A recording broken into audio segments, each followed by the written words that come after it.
네, 반갑습니다. 8월 21일 수요일 아침 시험입니다. 자, 태풍이 지나가고 있어서 비가 많이 오고요. 네, 껌껌합니다. 네, 밤인 줄 알았어요. 네, 시황이 조금 늦었습니다. 미국장 같은 경우는, 보합입니다. 근데 이게 조금 아쉬운 게 계속 상승하는 분위기를 몰고 갈 수도 있었는데, 살짝 네, 쉬는 그런 형태의 느낌이죠. 그래서 뭐 일단 상승세를 그동안 이어왔기 때문에 조금 쉬어가는 거야 뭐 당연한 얘기지만 이제 투자하는 입장으로서는 계속 올라갔으면 좋겠다 뭐 이런 생각 할 수 있었잖아요. 근데 그런 것들이 이제 오늘은 조금 네 가라앉았다라고 보시면 되겠죠. 자, 다우지수는 0.15 하락을 했고요. 나스닥은 마이너스 0.33, S&P 500은 마이너스 0.2%입니다. 뭐 이 정도는 뭐 내렸다고 보기 좀 어려운 그런 정도 수치이긴 한데요. 네, 일단은 조금 이제 상승에 대한 부분들을 약간 숨고르기 한다. 네, 약간 뭐 피곤하니까 좀 쉬어가자 이런 형태의 느낌으로 보시는 게 맞습니다. 자, 뉴스를 한번 살펴보도록 할게요. 일단 뉴욕 증시 상황을 먼저 보죠. 네, 지금 뉴욕 증시가 고용 수정치 경계 속에서 피로감이 누적되었다. 고용 수정치에 대한 경계, 그래서 피로감이 누적되었다. 이게 뭘까요? 네, 최근에 강하게 반등한 데 따른 피로감에다가 비농업 고용 수정치의 발표를 앞두고 경계심까지 겹쳤다. 이거는 핑계라고 보시면 될 것 같아요. 비농업 고용 수정치의 발표, 요게 중요한 경제 지표는 아니거든요. 그래서 요거 가지고 뭐 문제시 삼을 거는 아닌 것 같아 보입니다. 네. 최근에 주가가 가파르게 반등을 했기 때문에 소폭 조정을 받으면서 쉬어가는 분위기, 요게 맞죠. 약간의 차익 실현이 나온다거나 사람들 입장도 그럴 수 있잖아요. 주가가 어느 정도 올라오면 야, 차익 실현 좀 해야 되겠다, 조금 팔아먹어야 되겠다, 이런 생각들을 하는 것처럼 그런 부분이고요. 그 다음에 주말에 있을 이 파월 의장의 잭슨홀 연설, 요게 이제 또 가장 또 중요한 포인트가 아닐까 생각됩니다. 그래서 이런 내용들이라고 보시면 될 것 같고요. 지금 현재 보시면 이제 지난 3월부터 12개월간의 비농업 고용 수정치를 21일 오전에 공개한다라고 되어 있는데, 뭐 그렇게까지 뭐 중요한 부분은 아니에요. 요즘에 이제 고용이나 실업률 이런 쪽으로 이제 뭐 경기가 침체다 아니다 이걸 가지고 얘기하는 사람들 많이 있기 때문에 여기에 대해서 이제 뭐 경계해보자, 뭔가 좀 살펴보자 이렇게 얘기가 나오는 것 같지만 꼭 그렇게 보실 내용도 아니라고 보셔야 되겠죠. 그래서 크게 걱정하실 만한 내용은 아닐 겁니다. 자, 아무튼 뭐 그런 정도고요. 비농업 고용 증가폭이 크게 하향될 수 있다고 보고 있다. 자, 실업률이 일단은 좀 늘어난다 봐야 되겠죠. 그러니까 실업이라기보다도 이거는 고용이 줄어드는 내용이기 때문에 일자리가 좀 줄어들었다 이렇게 될 수 있죠. 그러니까 이 취업 시장이 네 약간 위축됐다 이런 식으로 느낌을 가져갈 수 있기 때문에 경기가 조금 가라앉는다라는 식의 느낌을 좀 가져갈 수가 있겠죠. 네, 조정폭은 30만에서 60만 명에 달할 수도 있다 이런 식으로 얘기가 나왔죠. 네. 뭐 그렇게까지 뭐 큰 부분은 아닐 거고요. 이렇게 된다 그러면은 네 다시 금리 인하 확률이 커지고 있다. 그래서 B컷 0.5, 요즘에는 뭐 그냥 0.5냐 0.25냐 가지고 얘기하는데 이럴 때 금리 인하 안 하는데요 이렇게 하지는 않겠죠. 네. 자, 아무튼 0.25 네 25 베이시스 포인트 인하 확률은 67.5%.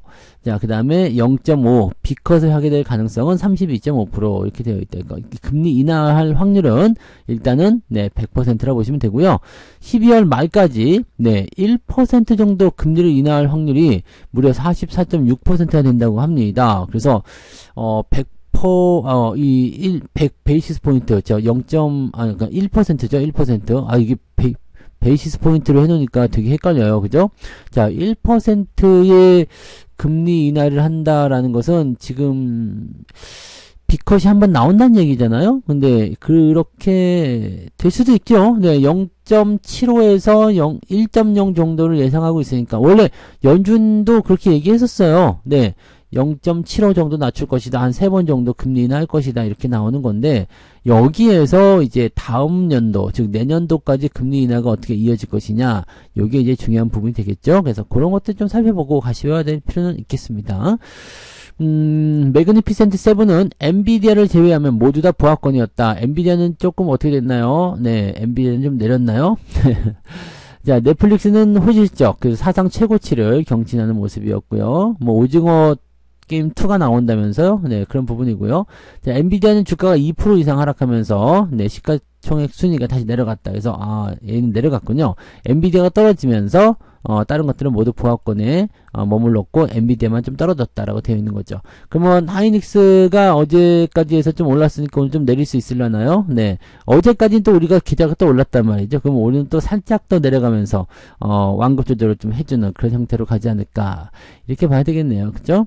자, 뱅크 오브 아메리카 주식은 2% 정도 떨어졌다. 뭐 2% 정도 떨어지는 거는 크게 문제될 건 아니죠. 네, 그래서 큰 부담이 될 건 없어 보이고요. 네, 전체적으로는 뭐 부담이 좀 크지 않다라고 보시면 되겠죠. 자, 빅스 지수도 많이 올랐었는데 지금 15.88이니까 이거는 뭐 크게 걱정하실 내용이 아닐 것 같아 보입니다. 그래서 일단은 뭐 파월 의장의 발언, 그 다음에 다음 주에 이제 PC 지표 이런 것들 보고 넘어가자 이렇게 얘기가 나올 수 있을 것 같아요. 자, 그 다음에 뭐가 있을까요? 요즘에 이제 공모주 이야기, 네, 요거 새내기주 첫날부터 일단 폭락이 있다. 공모주들 요즘에 자꾸 떨어지는 형태가 있어요. 시작하면서부터. 왜냐면 이제 보통 공모주 하면은 좀 뛰어 올라가가지고 주가가 상승하고 이렇게 나왔었었는데 요게 이제 안 나온다는 얘기예요.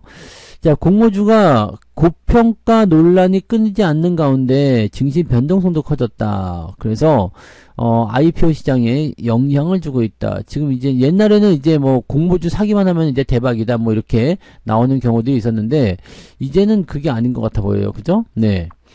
K3I와 넥스트 바이오메디컬은 수요 예측에서 각각 경쟁률이 239대 1, 357대 1을 기록해서 나쁘진 않았는데, 네, 물론 이제 뭐 몇천 대 1 이런 건 아니지만 나쁘지 않았는데 하지만 네, 그 다음에 아이빔 테크놀로지의 경쟁률은 1000대 1 괜찮은데? 라고 생각됩니다. 그래도 뭐 이 정도는 뭐 나쁘지 않았다라고 생각됐는데 그럼에도 불구하고 네, 주가 흐름은 그렇게 좋지 않았다라는 얘기가 되는 거죠. K3I도 네, 수익률이 네 마이너스 31.9%, 네, 넥스트 바이오메디컬은 마이너스 18.3%. 주가 떨어졌다는 얘기예요. 그죠? 네. 근데 이거는 어차피 공모 가격이 그래도 좀 위쪽으로 형성돼서 시작했기 때문에 그렇게 봐도 되지 않을까 싶은 생각이긴 한데, 네. 아무튼, 네, 이런 거. 자, 신규 상장 종목 같은 경우는 여러분들이 웬만해서는 건드리지 않는 게 유리하지만, 만약에 내가 공모주에 참여를 했다라고 하는 것들은 어떻게 보면 되겠어요? 공모주에 참여하게 되면, 네, 이 물량이 터지기 시작한다, 물량이 나온다라고 했을 경우에는 바로 매도를 쳐서 차익 실현을 하는 게 좋습니다. 신규 상장 종목은 시작 전부터 이 기관이나 외국인들의 매도가 같이 나올 수밖에 없기 때문에 그런 부분들은 개인들이 가지고 가기가 조금 애매합니다. 이런 것들이 이제 뭐 분위기 따라서 계속 진행될 수 있는 거지만 글쎄요, 이 신규 종목들은 항상 경계해야 되는 부분이라서 일단 첫날에 올라가면 그냥 놔둬도 되지만 올라가지 않고 떨어진다라고 한다면 공모주들은 바로바로 팔아주시는 게 유리하다고 보시면 됩니다. 네. 자, 그렇게 보시면 되고, 네, 넷플릭스가 이제 사상 최고치 찍었다는 얘기 있었고요. 전기차도 좀 떨어졌군요. 네, 오늘은 주가가 약간 눌리려나봐요. 네, 근데 모르죠. 요즘엔 좀 디커플링도 있고 이렇게 약간의 그런 어떤 보합 수준의 움직임을 보였다라면 크게 문제는 없을 거예요. 네, 잔치 후에 잠시 휴식. 네, 우리도 뷔페 가면 이제 많이 먹고, 네, 좀 쉬었다 와야 되겠어. 화장실 갔다 와서 또 다시 막 먹고 막 그런, 안 그래요? 네, 그런 거잖아요. 네, 그런 식으로 보면 되겠다. 이렇게 생각하시면 되죠. 네. 자, 그 다음에 어떤 게 또 있을까요? 특이사항은 없다. 그죠? 네, 오늘도 뭐 뉴스 같은 경우가 특별하게 중요해 보이는 뉴스는 없어 보여요. 뭐 주식 발행이 뭐 감소했다라든지 뭐 이런 것도 뭐 중요하지 않고요. 네. 이런 뉴스들이 계속 나오죠. 네. 그 다음에 요거, 네. 미국 연기금리 SK이노베이션, SKENS 합병을 찬성한다. 뭐 이렇게 되어 있어서 이거는 누가 질문 한번 했었던 것 같은데, SK이노베이션과 SKENS의 합병안에 찬성표를 던지기로 미국의 큰 손들이 결정했다. 뭐 이거는 네, 뭐 우리한테도 지금 계속 뭐 매수 청구권이 있으니까 어떻게 할래 물어보는데 그냥 놔두시면 됩니다. 네, 이런 큰 합병이기도 하고요. 그다음에 이거는 실질적으로 보면은 이런 큰 놈들이 다 결정을 하는 부분이라서 그렇게 가시면 되는 거고, 실제로 지금 보면은 이제 SK 이노베이션하고 네, SK ENS하고 둘이 뭐 합병을 해가지고 그렇게까지 뭐 저거 할 건 아니죠. 네, 서로 시너지가 약간 있을 테니까 그렇게 접근하시면 될 것 같습니다. 그래서 소액 주주들의 의견을 묻겠다라고 하여 있지만 실질적으로는 이쪽이 다 이제 찬성표를 던졌기 때문에 네, 이거 우리가 반대한다고 해서 네, 뭐 될 건 아니고요. 정말 싫으면 그냥 매수 청구권 신청해라. 네. 지금 현재 주가보다는 높잖아요. 그러니까 그렇게 매수 청구권 신청해가지고 그렇게 나가. 네, 내가 다 사줄게. 이런 식으로 얘기가 나오는 것 같아요. 그러니까 뭐 그 정도로 생각하시면 될 것 같아 보입니다. 그래서 요거는 뭐 특별한 건 없을 것 같아 보입니다. 합병한다고 해서 나쁠 것 같은 얘기는 생각도 아닌 것 같아서 그냥 신경 쓰지 않으셔도 될 것 같은 느낌이죠. 네. 그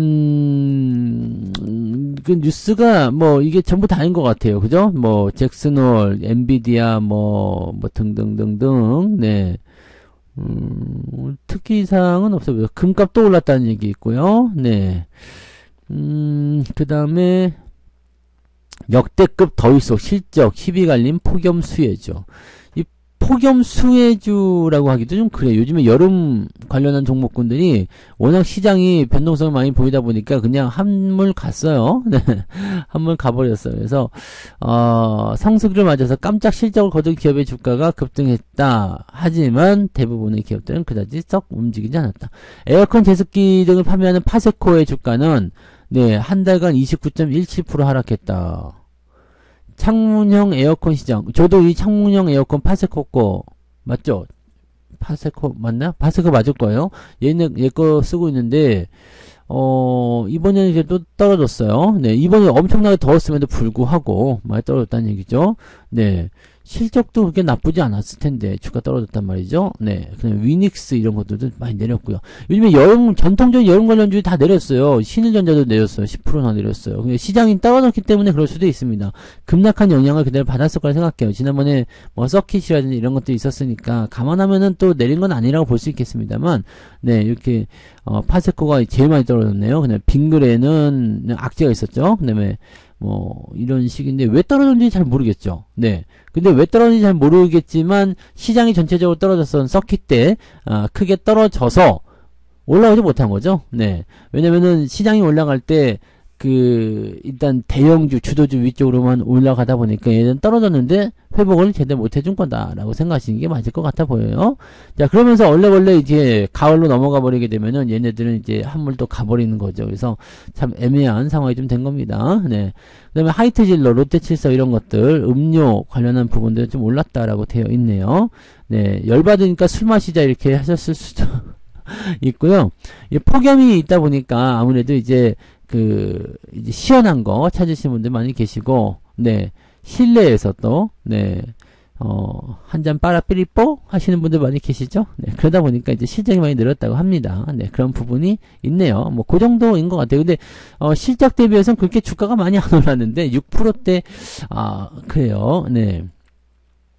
아무튼 그랬다라고 합니다. 그래도 뭐 서킷 브레이크 넘어가면서 이제 주가가 최근 한 달 정도의 시점, 서킷을 포함한 수치이기 때문에 그게 나쁜 수치는 아니에요. 대체적으로 보면은 시장 자체도 그렇게 썩 좋은 편은 아니기 때문에요. 네, 그 정도 보시면 되고요. 네. 특이사항이 없어요. 네, 오늘도 특별한 건 없고, 중국 수요 둔화 전망에 의해서, 유가 계속 내려간다, 그죠? 0.75나 또 떨어졌네요. 네, 하락세를 또 보여줬고요. 달러 캐리 트레이드가 뜬다. N 캐리가 아니고요. 달러 캐리입니까, 이번엔? 금리 하락 예상되는 미국의 달러를 빌려서, 신흥국의 고금리 자산에 투자하는 달러 캐리드.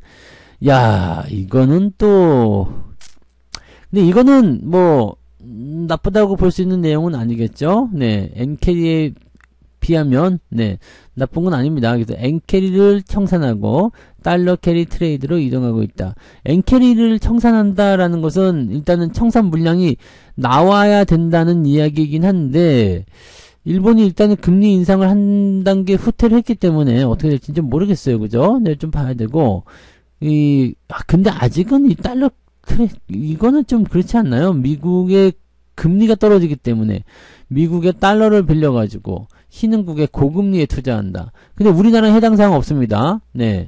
우리나라 쪽으로 자금이 들어올 이유는 거의 없다고 보시면 돼요. 이게, 그러니까, 달러를 빌려서 신흥국에 투자하겠다는 얘기니까, 이, 금리가 높은 이런, 신흥국 시장에, 투자를 진입을 한다라는 쪽으로 가야 되는 건데, 요거가 지금 애매하죠. 네, 애매합니다. 근데 우리나라 쪽으로 가긴 좀 어려워요. 그러니까 브라질의 헤알화, 그 다음에 터키의 리라화를 포함한 신흥국 통화를 매수하는 달러를 이용하고 있다라고 되어 있습니다. 최근에 이제 환율이 조금 내려가는 이유들은 여기에 있다고 보시면 되겠죠. 근데 이게 우리나라에 영향을 얼마나 미칠 것인가는 한번 두고 보셔야 되겠죠. 우리나라 쪽으로는 우리나라 금리가 낮아요. 그래서 지금 미국 달러를 가지고 우리나라로 들어와야 될 이유가 별로 없거든요. 그러니까 요 국가는 우리하고는 해당 사항이 별로 없을 것이다 보시면 되겠습니다.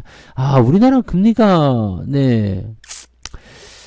너무 정책이 내일이죠. 내일 금통위 내일 금리 인하를 또 한다고 하는데 요즘에 집값 요즘에 계속 올라간다는 뉴스가 있고 금리 인하까지 떨어지면 조금 애매하지 않을까 싶은데 아무튼 뭐 그런 부분이 좀 있고요.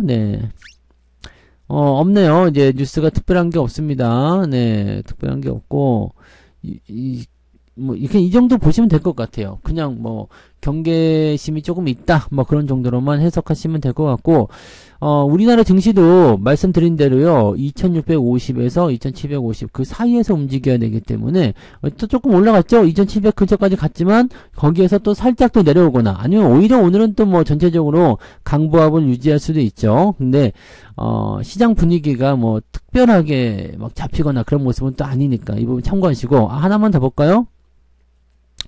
요거 KTNG 불안한 시장 속에서 고배당주 매력 부각. 이 KTNG라는 이름을 주목할 게 아니라 고배당주에 대한 매력이 부각되고 있다. 이런 얘기인데 고배당주 같은 경우는 지금 일단 3분기 이 분기 배당 그다음에 지금은 이제 배당 일자가 뒤로 미뤄졌기 때문에 거기에 따라서 이제 뭔가 조금은 달라지긴 하겠습니다만 고배당주들은 여전히 매력적인 요소들이 많이 있습니다. 그래서 수익을 지키기 위한 고배당주로의 매력이 점차 확대될 것이다. 연말로 갈수록 이런 현상이 더 강해지죠. 전부 다 이제 3월달로 넘겨서 이제 진행된다고는 합니다만은 이번 연도에 한번 그렇게 해보니까 약간 좀 헷갈리지 않았어요? 네. 저는 그냥 기말 배당 그대로 했으면 좋겠는데 배당금을 먼저 확인하고 할 수 있다라고 하는데 그렇게까지 저거 되는 것 같지도 않고 증시에만 더 영향을 좀 많이 줬었던 것 같아요. 근데 어쨌든 그런 식이라고 보시면 될 것 같고 KTNG라고 딱히 볼 건 아니고요. 고배당주에 대한 매력도가 이제 슬슬 부각될 때가 되었습니다. 그래서 배당주 쪽으로 투자하는 그런 형태의 움직임들이 나올 수 있다라고 보시면 되고요. 네. 그 정도까지만 볼게요. 그래서 요 정도 살펴보시면 될 것 같고요. 오늘은 일단 약간, 살짝 떨어지거나 아니면 보합으로 출발하는 형태로 진행될 것 같고요. 수급이 중요할 겁니다. 외국인들의 수급이 어떤 형태의 모습 보이느냐, 거기에 따라서 상황이 달라질 수 있다는 것만 우리가 참고하시면 되겠습니다. 자, 오늘 여기까지 하고요. 비 피해 없도록 조심하시고요. 그래도 모처럼 조금 시원한 듯한 느낌이 좀 있어서, 좋은 것 같기도 하고, 그래서 태풍이 피해 없이 잘만 넘어가면 조금은, 더위가 한번 꺾이지 않을까라는 기대감도 좀 가져봅니다. 자, 시원한 오늘 하루 보내시기 바라고요. 오늘도 파이팅 하시기 바랍니다. 자, 저는 장중시황 때 다시 올게요. 고맙습니다. 본 방송에서 제공되는 모든 정보는 투자 판단의 참고 자료이며 투자의 최종 책임은 본 방송을 이용하는 본인에게 있습니다.